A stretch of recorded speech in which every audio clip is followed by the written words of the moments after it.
Have you ever searched something and got the right result, even when you didn't use the exact words? Welcome to MS Tech World, where we break down how AI systems actually work.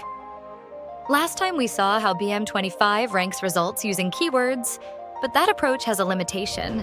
It only understands words, not meaning. Let's take the same example. You search, best laptop for coding, but a page says, top computers for programming.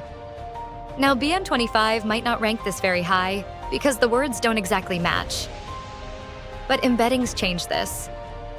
They understand that coding and programming mean the same thing. Think of it like this. BM25 is like searching for exact keywords in a book. Embeddings are like asking someone, do these two sentences mean the same thing? Behind the scenes, every sentence gets converted into numbers, vectors. Then we just compare how close these vectors are. Closer means more similar in meaning. This is why modern search feels smarter. Even if your query is not perfect, you still get relevant results. This is also what powers AI search, chat with PDFs, and most RAG systems. So we moved from keyword matching to meaning matching. In the next video, I'll show you how these embeddings are stored and searched using vector databases.